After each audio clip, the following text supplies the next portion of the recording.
오늘은 3월 25일 마태복음 26장 17절부터 35절까지의 말씀입니다. 이제 6월절이 다가오게 됩니다. 6월절이 일어났더니 예수님이 제자들과 함께 6월절을 함께 보낼 장소가 없었던 거예요. 그래서 제자들에게 예수님이 이렇게 말씀을 하셔요. 자, 18절을 보니까 이르시되 성한 아무에게나 가서 이르되 선생님 말씀이 때가 가까웠으니 내 제자들과 함께 6월절을 네 집에서 지키겠다 하시더라 하라 하시니. 그러니까 이 사람 이름도 없어요. 이름 나와 있지 않고 단 한 줄 나와 있는데 성 안에 아무에게 가서 이름도 나와 있지 않은 그 어떤 사람에게 가서 이 사정을 얘기해라. 그럼 그 사람이 도와줄 거야 라고 말씀했더니 정말로 제자들이 말씀에 순종하여 갔더니 이름도 모르는 아무개가 자기 집을 내어드린 거예요. 거기서 이제 예수님께서 6월절을 지키게 되고 보내시게 되는 것입니다. 오늘 이 본문을 통해서 두 가지 극단적인 사례가 나오는데 예수님께서 진정 원하시는 믿음의 모습, 그리고 우리가 바라볼 때에 정말 인간적인 믿음을 가진 사람의 모습이 나오게 돼요. 누굴까요? 제자들입니다. 제자들은 이제 곧 예수님의 순환이 닥쳤을 때에 뿔뿔이 흩어지고 다 도망가 버려요.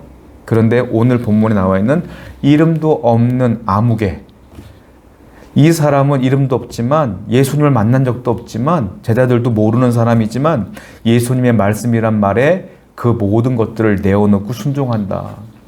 주님께서 원하시는 믿음이 바로 이거예요. 보지 않고 믿는 것. 우리는 늘 보려고 하죠. 표적을 보려고 해요.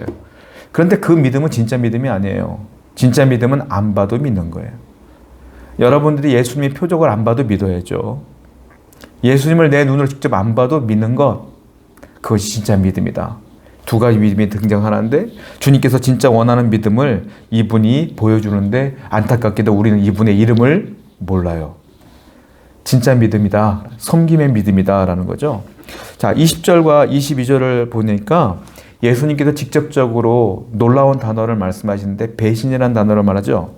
21절에 보니까 그들이 먹을 때 이르되 내가 진실로 너희에게 이르노니 너희 중에 한 사람이 나를 팔리라 하시니. 배신한다는 거예요. 너희 중에 한 사람이 나를 팔 거야. 이 말을 들었더니 제자들이 그때부터 막 동요하기 시작하는 거예요. 배신이란 말, 감히 누가 예수님을 배신할 거야? 라고 생각하면서 그들이 그때부터 무엇에 대해 집중하냐면 배신자 색출에 집중하기 시작합니다. 그 관심이 누구냐? 누가 배신할 것이냐? 누구냐? 여기에만 막 집중하는 거예요. 이게 안타까운 거예요. 왜냐하면 예수님은 이제 6월절을 지키시면서 돌아가실 날이거든요. 이제 이때 제자들은 예수님을 주라고 모셨고 주님이라고 불렀기 때문에 이제 오늘이 주님과의 마지막 날이란 말이에요. 그러면 주님께서 계속 말씀했던 내가 죽을 거야, 죽을 거야, 죽을 거야 라고 말씀했던 그 순환과 고난과 죽음에 대해서 이 시간만큼은 집중해야 돼요. 그런데 지금 자신들의 면피를 생각해서 자기 중심적으로만 생각하는 거예요. 난 아니었으면 좋겠어. 난 아닐 거야. 모든 신앙을 주님께 포커스를 맞추는 게 아니라 나한테 맞추는 거예요. 그 배신자 색출에만 열을 내고 있어 지금. 예수님이 죽는다 했으니 예수님의 죽으심과 부활하심과 구원하심에 대해서 묵상하고 함께 지내야 되는데 말이죠. 이게 우리 신앙의 문제예요. 우리 신앙은 어느 때 보면 예수님을 잘 믿는 것처럼 보이지만 중요할 때 보면 항상 내 중심으로 나만을 위하여 생각할 때가 많다. 자기중심적인 신앙생활하는 사람들은요 항상 한계가 있어요. 어떤 위기를 만나면 그 한계가 드러날 수밖에 없다라는 겁니다. 24절부터 26절을 보면 이제 예수님께서 안타까운 심정으로 제자들에게 얘기하는데 이 가룟 유다에게도 상당히 안타까운 심정으로 주님께서 말씀하시죠. 24절 인자는 자기에 대하여 기록된 대로 가거니와 인자를 파는 그 사람에게는 화가 있으리로다. 그 사람은 차라리 태어나지 아니하였더라면 제게 좋을 뻔하였느니라. 이게요 가룟 유다에 대한 안타까움에 대한 표현입니다. 예수님은 가룟 유다를 회개시키기 위해서 예수님 팔지 못하게 하려고 얘기를 계속했음에도 불구하고 이 가룟 유다가 못 알아듣는 거예요. 그래서 그 안타까운 심정으로 지금 이렇게 얘기하시는데 사실 가룟 유다만 예수님을 배반한 것처럼 우리가 느껴지지만 예수님의 12명의 제자 모두가 예수님을 배반했어요. 사실은. 이게 정도의 차이가 있는 것뿐이에요. 가룟 유다가 제일 크죠. 예수님을 돈 주고 팔았으니까. 그런데 나머지 11명의 제자들은 깨끗합니까? 아니요. 예수님 붙잡히자마자 다 도망갔어요. 뿔뿔이 흩어졌어요. 자기들도 죽을까 봐. 십자가 밑에서 지켰던 사람들은 예수님이 12제자가 아니에요. 누굽니까? 예수님의 어머니 마리아, 그의 어머니 글로바의 아내 마리아, 막달라 마리아, 이와 같은 여성들이 지켰지. 예수님의 12명의 제자들은 다 도망갔어요. 그 사람들도 똑같이 배신한 거죠. 정도의 차이가 있는 것이지 다 똑같은 거예요. 그런데 주님은 다 아시거든요. 베드로가 예수님을 3번 부인할 것도 알았잖아요. 그런데 예수님의 이들을 바라보고 마지막 때에 주시는 반응이 놀랍다라는 겁니다. 어떤 말씀일까요?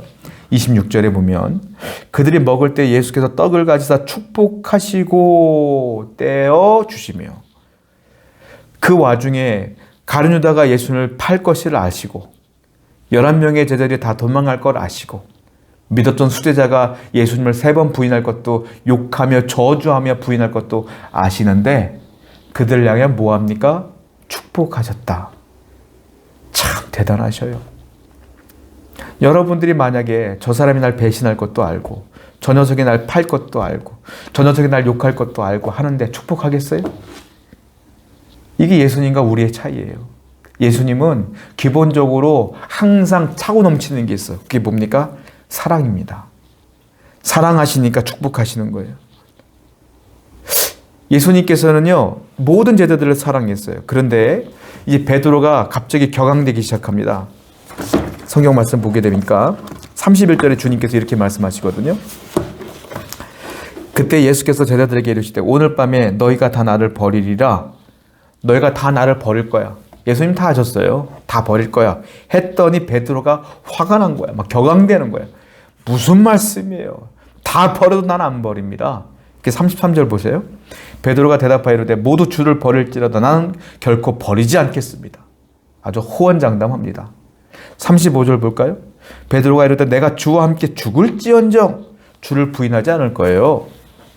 예수님께서 다 배신할 거라고 하면 배신하는 거지. 뭘 또 아니라고 이렇게 외치는지 모르겠어요. 베드로는 막 격앙되어 있어요. 베드로가 즉흥적이고 감정적인 거 잘 알죠. 잘 알죠, 우리는. 그런데 예수님은 베드로를 고칠 생각은 안 해. 우리가 볼 때는 베드로의 성격이 좀 문제가 있거든요. 예수님께 막 맹인들이 소리 질러도 조용히 하고 예수님 막 사역을 방해하기도 하고, 그러면 예수님 앉혀놓고, 예수님이 그 사람 앉혀놓고 너 성격 좀 바꿔라, 좀 참아라, 이렇게 막 얘기할 것 같은데 성경을 어딜 봐도 예수님은 베드로를 바꾸려고 한 적이 없어요. 결국 베드로는 자기 성격 그대로 가지고서 하나님의 사역을 하게 됩니다. 여러분, 우리는 분명히 알아야 돼요. 예수님과 하나님도요, 사람이 만들어진 그 성격 그대로 사용하시지 우리가 그 사람을 바꾸려고 할 필요가 없어요. 결혼하면 남편이, 아내가 서로 상대방을 바꾸려고 해. 왜 바꾸려고 합니까? 그렇게 하나님 만들어 놨는데 바꿀 필요 없어요. 목사가 성도들의 성격을 바꾸려고 그래. 왜 바꿔요? 바꿔지지도 않고 바꾸려고 해도 싸움만 나는 거예요. 그게 뭐예요? 하나님은 다양한 사람들을 그대로 들어 쓰신다. 그 성격 그대로, 그 삶 그대로, 그 배경 그대로, 그대로 사용하신다. 그대로 용납하신다. 사랑하는 성도 여러분, 우리는 부족하죠. 베드로처럼 부족하고, 제자들처럼 부족하고, 유다처럼 부족하고, 다 부족하죠. 그런데 우리 주님께서는 그 부족한 그대로 우리를 용납하십니다. 그 용납하셔서 그대로 우리를 사용하셔요. 분명히 기억하시기 바랍니다. 주님이 나를 사랑하시는구나. 나를 용납하시는구나. 분명히 알아서 오늘도 주님을 여러분들이 사랑하시고 이 12명의 제자들처럼 호언장담하지 마시고 주님을 의지하며 살아가는 여러분 되기를 축원드립니다. 기도합시다. 하나님, 사람은 연약합니다. 부족합니다. 그러나 주님은 사랑이 충만하셔서 우리를 있는 모습 그대로 사랑하십니다. 감사하게 하시고 기뻐하게 하시고 주님을 위하여 순종하며 살아갈 수 있도록 오늘도 복 내리어 주옵소서. 예수님의 이름으로 기도드렸습니다. 아멘.